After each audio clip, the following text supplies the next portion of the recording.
Hey everyone! So this is going to be an all signs reading for Beltane messages. We're going to start with Taurus and go to Aries.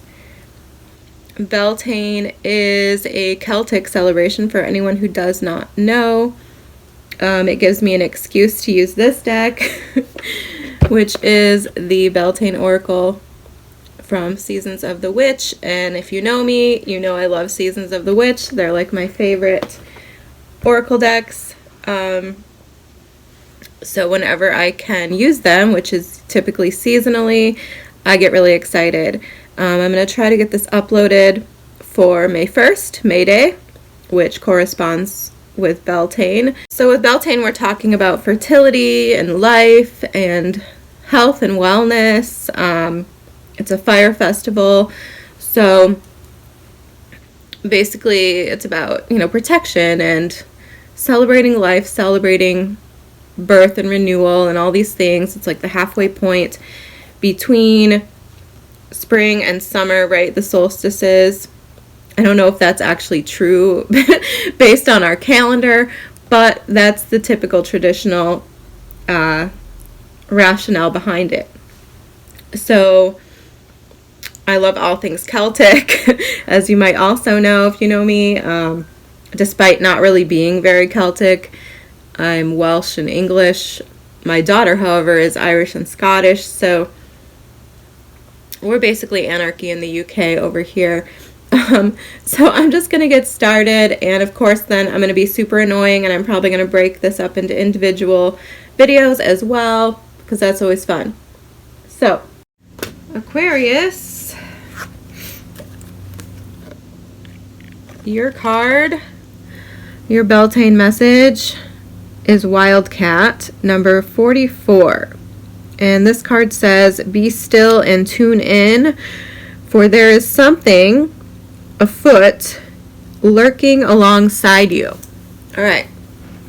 So, Virgo also got this card, and I'll tell you what I told Virgo is that I was a little disappointed to see it, because this is one of the only sort of negative cards in the deck, and this card is about danger. This is a warning card.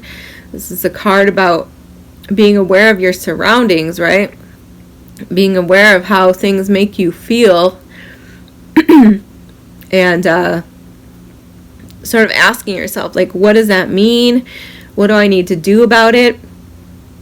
Is there something posing a threat to me? And I don't like it because I don't know what it is, and I can't necessarily tell you because the guidance itself is telling you to ask your own self, right? So I feel inclined, Aquarius, to suggest that you remove yourself from your mind a little bit. Not to stereotype you, but every Aquarius I've ever known has been a little lacking in emotion, a little too cerebral, and I know because my chart is actually pretty well balanced. I mean, I'm mostly fire and water, so I guess maybe not. But I do have an Aquarius Venus, which I feel helps me out a lot. And I have a couple Virgo placements, which is interesting because Virgo is the other sign that got this card. Interesting. Maybe I need to listen to my own advice. So, and there's something there as well. I just got abruptly stopped. Maybe you need to listen to your own advice, right? Pay close attention to the words that are coming out of your mouth, things you're saying to other people. They could be messages for you. Sometimes they are, right? Spirit will do that. Source will do that. They will channel your own messages for you through you, if that makes sense, right? Like sometimes you'll be telling someone something because it's so obvious to you when you see it in someone else, but you can't really see it in yourself. And that's another thing that I feel you struggle with, Aquarius. Not you personally, because I don't know you, but the sign of Aquarius itself, right? As a collective, many of them suffer with ego problems. You are on the other side. You're the opposite sign of Leo, who's also known for ego problems. I have a heavy Leo presence in my chart. So, I'm not trying to talk down to you here. I understand ego. I think ego is very important, really, at the end of the day, for self-preservation. But you need to be able to look beyond that and look at yourself, right? Something very important there. Wow, look at yourself. That came full circle. That came full circle. Lurking alongside you. So, no one lurks alongside you the way you do, right? That's fascinating, Aquarius. I don't know if that's the message, but that is fascinating me. All right, so yeah, maybe maybe your problem is you. Don't rule it out, right? But let's reel it in and go back to the original message here, which is to be aware, to tune in. And as I was saying initially, before I went off on a tangent, it's important to get out of your mind once in a while, right? Tune into your emotions, tune into your body, your surroundings. These are all sources of intuition.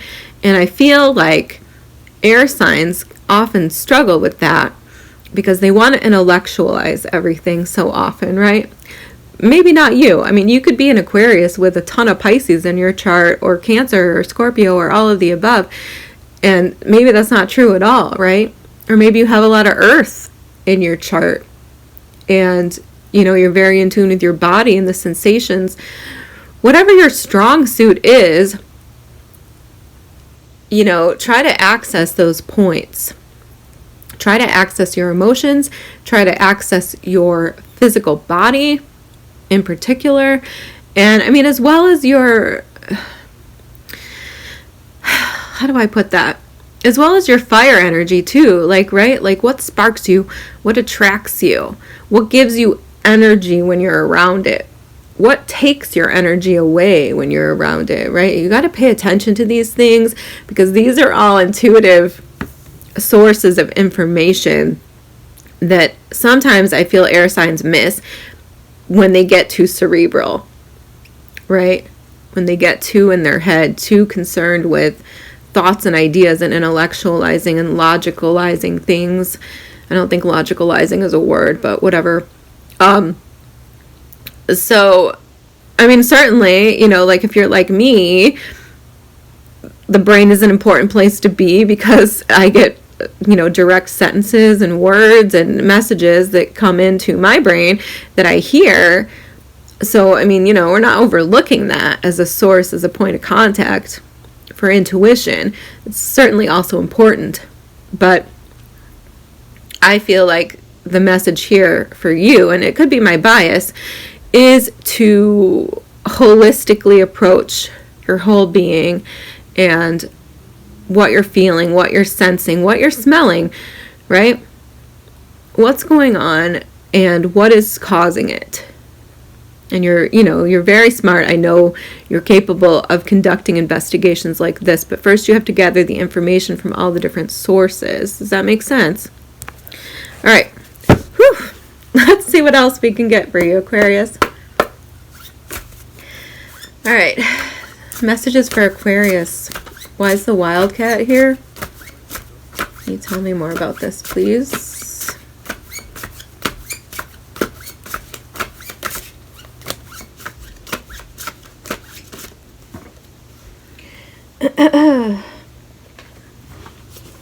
The King of Pentacles.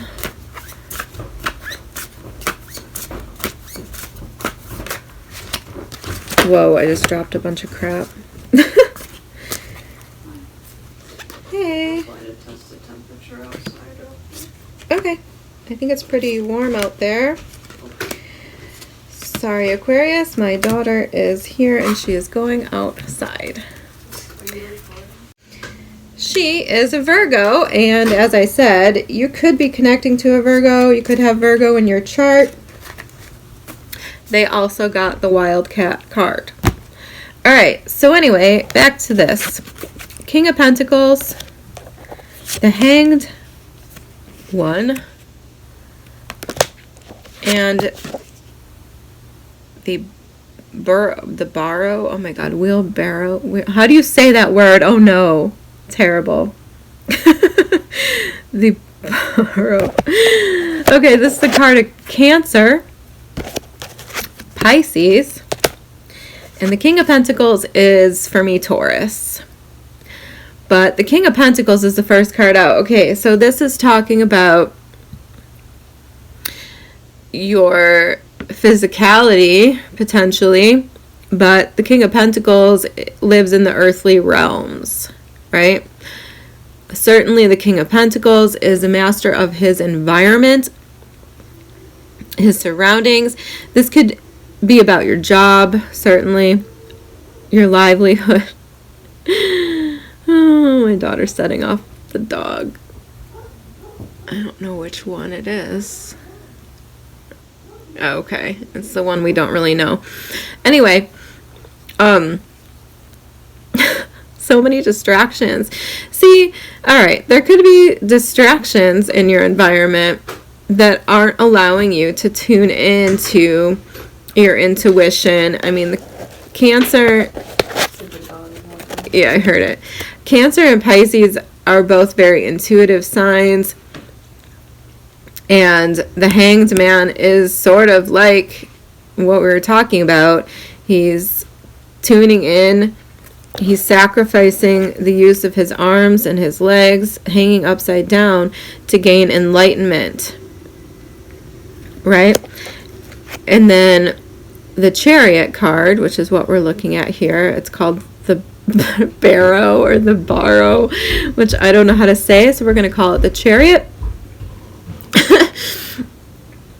Is all about being guided toward a destination. It's about being spiritually in tuned, which I do feel like is the emphasis here for you. It is moon energy, and I'm being distracted by noises. See, when there's a bunch of noise and chaos going on, you can't really focus on what yourself, on what, spirit, your ancestors, the messages that are trying to come to you. You can't really hear them when there's a lot of clutter going on. So sometimes, we have to tune out some things, right? Like tie our hands behind our back and hang from a tree in order to sort of cut off that extra sensory distraction and really feel where spirit is guiding us. Interesting. And then with the King of Pentacles here, I feel like this is just more emphasis on, the physical body and your environment, and potentially, again, your career and where you're going, what you're committing to. The King of Pentacles is very committed. He's Taurus energy, so he's very stubborn, and, he's fixed in his focus, and he doesn't,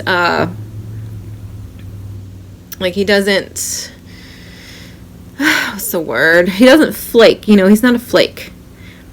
He's not a phony. He's not a fake. I don't know why that's important to say, but he stands by his convictions and he knows the value of things. Interesting. So I do feel like, even though we just went off the rails from the message of this card a little bit here, I do feel like there are messages trying to come through to you, and you might not be getting them if you are too distracted, if you're not tuned in, if you're not sort of being a master of your own environment, in charge of, well, your own resources.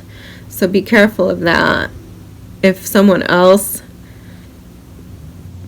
is, has access to your money, to your bank account, anything like that, might be a good idea to take charge of these things yourself, pay for your own things, take care of your own life.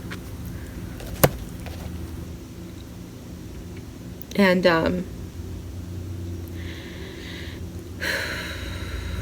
yeah, I don't know here. I think there's something about potentially needing to sacrifice something as well in order to get to your destination, in order to achieve your goal or to overcome something. You might have to make a sacrifice here, and it might be something very physical or perhaps monetary in nature, in order to get you out of a certain situation where I think, maybe there's something that is a threat. Like, for example, okay, I'll just give you a concrete example because I feel like I'm talking really like from the ethers. For example, if you have like a neighbor, for example, like mine is being annoying right now and making noise. If you have a neighbor, for example, who doesn't like you, has it out for you, is a threat to you and or your family, right? Like, you might need to move, and maybe that's going to be very expensive, but you make that investment, right? You pay the money and you get yourself out of there so you don't have to deal with that crap anymore, right? It's kind of what I'm picking up here.